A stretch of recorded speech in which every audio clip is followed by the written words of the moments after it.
क्या आपने laws of motion के बारे में पढ़ा है? क्या आप जानते हैं कि इलेक्ट्रोस्टैटिक फोर्स क्या होती है? अगर नहीं तो आइए आज इस वीडियो में हम यही जानेंगे। तो hello students, welcome to the clarifiers to clarify your knowledge. Force. We are familiar that a force when applied on a body can produce the following two main effects. First, it can change the state of rest or of motion of the body. It can produce motion in the body. Force वो होती है जब हम लोग किसी चीज़ पे force लगाते हैं, दो इफेक्ट प्रोड्यूस होते हैं। पहला इफेक्ट होता है या तो वो चलती हुई बॉडी को रोक देगा या तो रुकी हुई बॉडी को चला देगा। जैसे the push exerted by a broom moves the trash.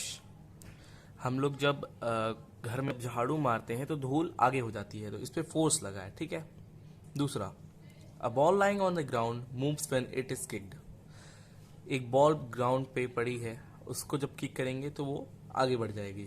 वैसे ही when force applied on the pedal by a cyclist the speed of the cycle increases. Means जब हम लोग एक साइकिल के पेडल पे फोर्स लगाते हैं तो उसकी फोर्स इंक्रीज हो जाती है। सेकेंड, दूसरा क्या है, it can change the size और shape of the body. It can change the dimensions of the body. जैसे by loading a spring hanging from a rigid support the length of the spring increases. अगर किसी चीज़ से कोई भारी चीज़ अगर हम लटका दें किसी स्प्रिंग पे तो उसकी आप देखेंगे साइज बढ़ जाएगी। क्यों? क्योंकि वो जब उससे कैपेबिलिटी से ज़्यादा खींचा जाती है तो उसकी साइज बढ़ जाती है। चलिए अब आगे बढ़ते हैं। Kinds of forces. From the point of view application the force are classified in two categories, name the contact force and the non contact force. पहले हम लोग जान लेते हैं contact force. The force which are applied on the bodies and making a physical contact are called contact force. Means कि अगर हम लोग किसी भी चीज़ को धक्का देके या किसी भी चीज़ को हिलाते हैं या रोकते हैं तो उसमें जो फोर्स लगती है, अगर वो आप उस बॉडी को टच करके कर रहे हो तो वो कॉन्टैक्ट फोर्स कहलाएगी। जैसे this is a highlighter, if I give force here it will move.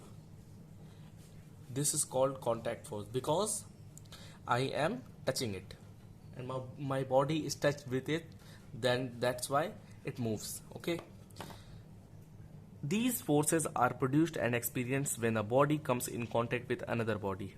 जैसे मैंने आपको बताया, हाइलाइटर का एग्जांपल दिया कि जब मैं इसे टच कर रहा हूँ, इस पर फोर्स लगा रहा हूँ तब ये आगे बढ़ रहा है, तो इसलिए ये कॉन्टैक्ट फोर्स है। Example, the force of friction. Second, normal reaction force. Third, force of tension exerted by a string. Force exerted by a spring. Force exerted on two bodies during collision. Frictional force जानते हैं। Frictional force क्या होती है? Frictional force वो force होती है जब हम किसी बॉडी को मूव कराने की कोशिश करते हैं तो वो जो सरफेस से टच होती है तो वो उसके ऊपर एक फोर्स लगाता है, उसको हम लोग फ्रिक्शन फोर्स कहते हैं। जैसे ये मैंने इस हाइलाइटर को इस बुक पे रख दिया और जब मैं इसे पुश कर रहा हूं तो हल्का सा मैंने पुश किया, ये क्यों रुक गया? क्योंकि ये बुक से इसका फ्रिक्शन हुआ है और इस फ्रिक्शन के चलते ये रुक गया है। ठीक है, पढ़ लेते हैं इसको। व्हेन अ बॉडी स्लाइड्स और rolls over a rough surface a force start acting on the body in a direction opposite to the motion of the body. अब मैंने इसको इस तरफ फोर्स लगाया तो ये उसकी उल्टी तरफ से ये अपोजिट फोर्स लगाएगा, तब ये बॉडी रुक जाएगी। ठीक है, along the surface in contact, this is called friction force or the force of friction. आप फिगर से देख सकते हो यहाँ पे कि एक बुक है और वो एक टेबल पे रखी है, तो बुक को इधर अगर पुश किया जाए तो ये फोर्स ऑफ फ्रिक्शन इधर लग रहा है। ठीक है, चलिए अब पढ़ते हैं हम लोग normal reaction force. When a body is placed on a surface the body exerts a force downwards equal to its weight on the surface, but the body does not move because the surface exerts an equal and opposite force on the body normal to the surface, which is called the normal reaction force. जैसे कि अगर मैं इसे अपने हाथ पे ले रहा हूँ, ठीक है, ये मेरे हाथ पे है, तो अगर ये अपनी जो इसकी वेट है, मान लीजिए मैं मानता हूँ इसका वेट 100 ग्राम है, तो इसके अपोजिट वेट मेरे हाथ से इसका वेट लग रहा है 100 ग्राम। ठीक है, अगर मैं 5 किलो का यहाँ पे चीज रख लूँ तो मैं नीचे से अपोजिट फोर्स भी 5 केजी का ही मैं लगाऊंगा, तभी ये इतने पे स्टैंड कर पाएगा। तो इसे कहते हैं नॉर्मल रिएक्शन फोर्स। ठीक है, जैसे आप एग्जांपल में यहाँ देख सकते हो कि एक पाम पे इसने ब्लॉक रखा है और ब्लॉक फोर्स नीचे लगा रहा है और reaction force on the block due to palm. तो ये जो पाम है वो ऊपर फोर्स लगा, मतलब कि जो ह्यूमन हैंड है वो ऊपर की तरफ फोर्स लगा रहा है, तो इसको कहते हैं नॉर्मल रिएक्शन फोर्स। ठीक है। अब पढ़ते हैं tension force as applied through strings. Tension force क्या होती है? When a body is suspended by string attached to a rigid body, rigid support, the body due to its weight W pulls the string vertically downwards and the string in its stretched condition pulls the body upwards by a force which balances the weight of the body. This force developed in the string is called tension or the force of tension.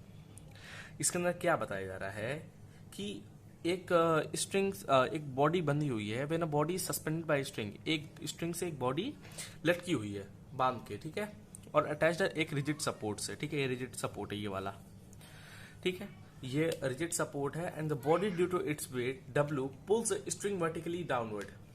जो बॉडी का weight है, जो block का weight है, वो उसको नीचे की तरफ खींच रहा है, ठीक है, उसको वो नीचे पुलिंग द वेट, तो ठीक है, ये नीचे की तरफ खींच रहा है। And the string in its stretch down conditions pull the body, और जो स्ट्रिंग ये बंधी हुई है वो उसको ऊपर की तरफ, जैसे वो तो हैंग हुई है तो उसको ऊपर की तरफ फोर्स लगा हुआ है, तो हैंग हुई है, तो by a force which balance the weight. अब जो ये बैलेंस कर रहा है वेट कि नीचे जाना जा रहा है ना ऊपर जा रहा है, तो इसी चीज को कहते हैं हम लोग the force, the tension of the force, ठीक है, द फोर्स ऑफ टेंशन ये भी कह सकते हैं, ठीक है। अब बढ़ते हैं हम लोग, जैसे आप फिगर पॉइंट 3.3 में देख सकते हो यहाँ पे कि shows the two forces which are equal and opposite in equilibrium position. If we cut the string slightly above the body, we see that the string moves slightly downwards with a jerk due to tension in the string acting upwards and then falls down due to its own weight. ठीक है, पहले अगर ये ऐसे लटकी हुई है तो इस अगर हम इसको काट दें तो ये हल्का सा ऊपर जाके फिर नीचे जाएगी। क्यों? क्योंकि इसका जो लटकी हुई है तो इसी चक्कर, इसी के लिए, ठीक है। Force exerted by spring, force exerted by A spring. अब ये क्या होता है? Considering a spring with its own and kept fixed 3.4a। आप यहाँ पे देख सकते हो, पहला स्प्रिंग एक फिक्स है एक जगह पे, स्प्रिंग इन नॉर्मल पोजीशन, ये पहले नॉर्मल पोजीशन में है, ठीक है। अब क्या हुआ? स्प्रिंग फिक्स्ड है और यहाँ पे इसको हम लोग ने इसको खींचा, स्प्रिंग के दूसरे साइड को हम लोग ने स्ट्रेच किया, खींचा। अब इसके बाद क्या होगा? जब हम लोग इसको रिलीज करेंगे तब स्प्रिंग जो जाएगी ऐसे वापस से, जैसे स्ट्रिंग को मैंने की तो ये बड़ी हो गई, फिर अचानक से ऐसे आएगी, ठीक है। तो इसी को कहते हैं force exerted by string. Considering A spring with it own kept and one and kept fixed, it other and is either stretched or compressed. The spring exerts a force F opposite to the direction of the displacement of its free end. The magnitude of the force is directly proportional to the magnitude of displacements, its elongation or compression. This is called the restoring force. ठीक है, अब इसके आगे हम लोग पढ़ते हैं, ठीक है। 5वें पे आते हैं अब हम लोग, force exerted during collision. When two bodies collide, they push each other. As a result, equal opposite force act on each body. These forces are the force of action and force of reaction. ठीक है, इसके अंदर क्या कहा जा रहा है? दो बॉडी हैं, जब कोलाइड करती हैं, पुश करती हैं कि ईच अदर को, तो उसमें रिजल्ट क्या आता है? Equal and opposite force act होती है ईच बॉडी पर, ठीक है, इक्वल और अपोजिट फोर्स लगती है, ठीक है। These force are the force of action and force of reaction. दो फोर्स हैं, force of action, force of, जैसे आप यहाँ पे देख सकते हैं कि A body and B body जब ये टकराएंगी तब ये डिपेंड करता है कि आप कितनी फोर्स से लगा रहे हैं, ठीक है। ए बॉडी बी बॉडी जब इसमें कोलाइड करेंगी तब इसमें इक्वल एंड अपोजिट फोर्स लगेगा, ठीक है। तो देखिए दोनों bodies moving away from each other, क्योंकि कोलिजन के बाद ऐसे में ऐसे होगा, तो ये है, ठीक है, ऐसे ये इस तरीके से। अब हम लोग पढ़ते हैं नॉन कॉन्टैक्ट फोर्स। उम्मीद करते हैं कि आपको कॉन्टैक्ट फोर्स समझ में आ गया होगा। Non contact force, non contact force क्या होता है? The force experienced bye a body even without being physical touched or called the non-contact force at a distance. Example, gravitational force, electrostatic force, magnetic force. Non-contact force क्या होता है कि अगर जैसे एक फोर्स जैसे नॉन कॉन्टैक्ट फोर्स जिसमें होता है कि आप किसी चीज को टच ना करो, आप बिना टच किए उस चीज को हिला दो। जैसे आप यहाँ पे एक देख सकते हो, ये एक धागा है, ठीक है, अब मैं इस पे फूका तो ये हिल गया। क्यों? क्योंकि ये जो है इसमें मैंने एयर का फोर्स दिया, तो ये होती है नॉन कॉन्टैक्ट फोर्स, ठीक है। तो अब पढ़ते हैं, इसमें 3 एग्जाम्पल होते हैं, gravitational, electrostatic and magnetic force. ठीक है, पहले में पढ़ लेते हैं ग्रेविटेशनल फोर्स।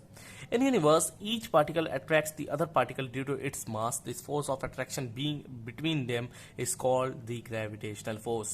Gravitational force क्या बता रहा है कि पूरे यूनिवर्स में हर एक पार्टिकल अर्थ, मून, सन एक दूसरे को अट्रैक्ट करता है and other particle due to its mass, क्योंकि उसके मास के जरिए। This force of attraction between them is called the gravitational force.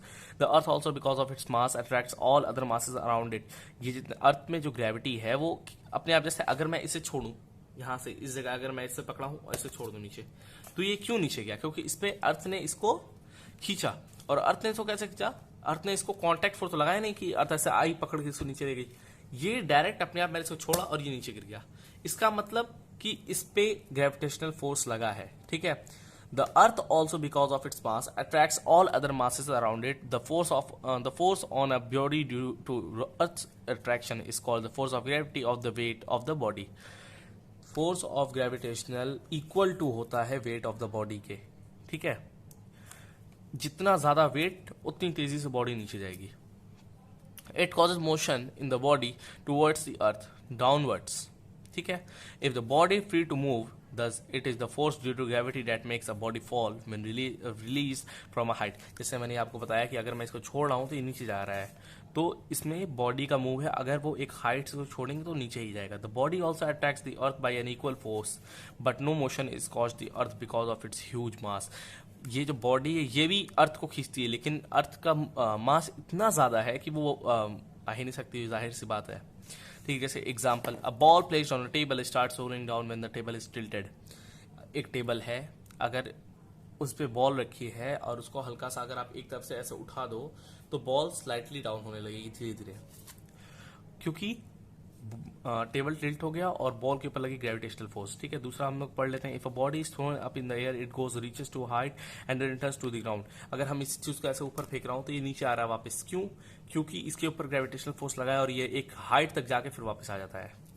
A coin falls down when it released at a height. जैसे मैंने अभी आपको सेम एग्जांपल दिया कि अगर मैं इसको छोड़ूंगा तो नीचे आ जाएगा, इसलिए क्योंकि इसके ऊपर ग्रेविटेशनल फोर्स लगा है। ठीक है, electrostatic force, two like charges repel while two unlike charges attract each other. The force between the charges called electrostatic force. This force acts between the charged objects even when they are separated.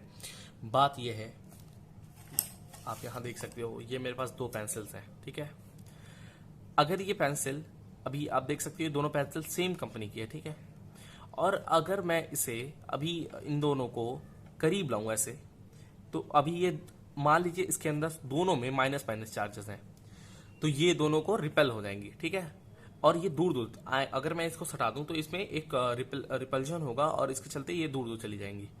और अगर ये एक highlighter है और इसे मैं अगर हटा दूं तो ये मान लीजिए प्लस है या माइनस है, तो ये दोनों इसमें क्या बोलते हैं, कोलाइड हो जाएगा। क्यों? क्योंकि दो अनलाइक चार्जेस आप जानते हैं कि साथ में रहते हैं और लाइक चार्जेस अलग अलग हो जाते हैं। ठीक है, यही होती है electrostatic force. Example, when a comb is rubbed on a dry hairs it gets charge of this. If this comb is brought near the small bits of paper, opposite charge are introduce on the bits of paper and they begin to move towards the comb. अगर एक com को आप com से एक अपने hair को झाड़ते हैं, उसके बाद जो कॉम होती है वो चार्ज हो जाती है। ठीक है, और जब इसको आप स्मॉल बिट्स ऑफ पेपर के करीब लाते हैं तो वो तुरंत पेपर को अट्रैक्ट कर लेती है अपनी तरफ और उसमें पेपर आके चिपक जाता है। ठीक है, तो यही सेम एग्जाम, बस ये नॉर्मल है। ठीक है, क्योंकि इसमें भी चार्जेस आ गए और पेपर में भी चार्जेस आ गए, तो ये ऐसा होगा। अब हम लोग पढ़ते हैं magnetic force. The two like magnetic poles repel while two unlike magnetic poles attract each other. जैसे अभी मैंने आपको बताया कि इलेक्ट्रोस्टैटिक फोर्स में क्या होता है कि अगर अनलाइक चार्जेस हैं तो मतलब कि अट्रैक्ट करेंगे और लाइक चार्जेस हैं तो वो कोलिजन करेंगे और दूर दूर चले जाएंगे। ठीक है, वही सेम चीज होती है मैग्नेटिक में। Two like magnetic poles repel, तो अगर लाइक मैग्नेटिक पोल्स हैं तो एक दूसरे से अलग हो जाएंगे और अनलाइक मैग्नेटिक पोल्स हैं तो वो एक दूसरे को अट्रैक्ट करेंगे। The force between the magnetic poles is called the magnetic force. This force act even when the magnetic poles are at this separation. ठीक है। ये तब भी वर्क करता है जब मैग्नेटिक पोल्स मतलब ये सेपरेशन पे होते हैं, अलग अलग होते हैं। ठीक है। Example, when a pole of magnet is brought near a small iron nail, without touching it, an opposite polarity is introduced on the nail and it moves towards the magnet. जैसे अगर कोई मैग्नेट है और उसके पास अगर आप यहाँ पे एक कील रख दो, नेल रख दो एक, और वहां पे लाओगे करीब, तो वो दूर चला जाएगा। क्यों? क्योंकि इसमें जो मैग्नेटिक फोर्स है, हाँ सॉरी, वो मैग्नेट से आगे चिपक जाएगा, क्योंकि इसमें माइनस है और इसमें प्लस है, तो एक दूसरे से क्या बोलते हैं, अट्रैक्ट हो जाएंगे और एक दूसरे से चिपक जाएंगे। ठीक है। तो ये थी मैग्नेटिक फोर्स। अब पढ़ते हैं हम लोग general character of non contact force. The gravitational force is always of the attractive nature, while the electrostatic force and magnetic force can be either attractive और रिपल्सिव। जैसे मैंने अभी आपको बताया कि इलेक्ट्रोस्टैटिक फोर्स अगर अनलाइक है तभी वो अट्रैक्ट करेगा, और लाइक है तो वो रिपल करेगा हमेशा। और मैग्नेटिक फोर्स भी सेम है, अगर वो अनलाइक है तो वो अट्रैक्ट करेगा, और लाइक है तो वो हमेशा रिपेल करेगा। तो वही सेम चीज है। The gravitational force is always of the attractive nature. Gravitational force तो हमेशा आपकी एक्टिव नेचर में है, क्योंकि अगर मैं इसको छोड़ू यहाँ से तो ये नीचे चला गया। क्यों? क्योंकि हमेशा ग्रेविटेशनल फोर्स लगी हुई है। और जो क्या बोलते हैं इलेक्ट्रोस्टैटिक मैग्नेटिक फोर्स है, वो सिर्फ और सिर्फ अनलाइक और लाइक चार्जेस पे डिपेंड करती है। The magnitude of the non-contact force on the two bodies depends on the distance of the separation between them. It increases with the increase in separation and increases in the separation decreases. मतलब कि अगर आपके ऊपर, जैसे अब ये देखिए, ये सिर्फ और सिर्फ उसमें है, क्या बोलते हैं, इलेक्ट्रोस्टैटिक मैग्नेटिक में अगर वो दूर दूर हो जाएंगे, अगर ये दूर दूर हो गए तब इसमें कम अट्रैक्शन होगा, लेकिन अगर ये करीब करीब हो जाएंगे तो इसमें ज़्यादा अट्रैक्शन होगा। ठीक है।